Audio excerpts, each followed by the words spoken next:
Tu hésites entre whey ou gainer? Tu penses peut-être que l'un est pour la sèche et l'autre pour la prise de masse? C'est un raccourci un peu trop simple. En réalité, ce ne sont pas deux produits opposés. Ce sont deux compléments qui répondent à des besoins énergétiques complètement différents. Se tromper de produits, c'est soit gâcher ton argent ou prendre du gras inutilement.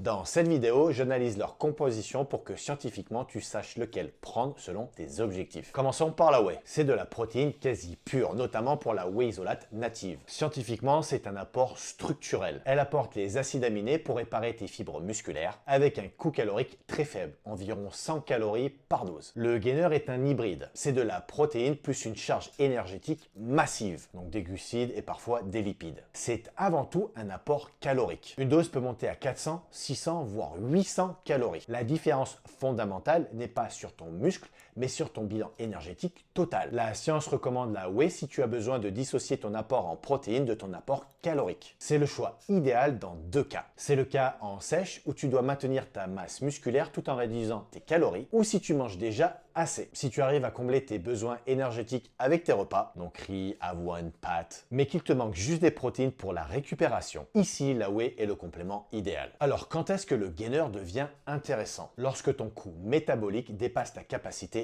à manger. Je t'explique. Certains profils, comme ceux qui ont un métabolisme rapide, les hard gainers, les sportifs à haut volume d'entraînement, ont besoin de 3000, 4000 voire plus de calories par jour pour construire du muscle. Physiologiquement, manger toutes ces calories sous forme solide est difficile. Saturation gastrique, digestion lente. L'intérêt du gainer est sa facilité d'ingestion. Les calories liquides se digèrent plus vite et saturent moins l'estomac que des aliments solides fibreux. C'est donc un complément idéal pour passer en surplus calorique sans forcer sur ta digestion. En résumé, choisis la whey pour contrôler ton poids ou cibler uniquement la réparation musculaire. Choisis le gainer si tu as du mal à prendre du poids et que tu n'arrives plus à manger assez de nourriture solide. Attention toutefois, que ce soit la whey ou le gainer, la qualité des ingrédients reste le facteur déterminant pour que ces calories aillent dans le muscle et pas dans ton ventre. Et toi, par rapport à tes objectifs, tu es plutôt team whey ou team gainer? Dis-le moi en commentaire et abonne-toi pour plus de conseils nutritionnels basés sur la science.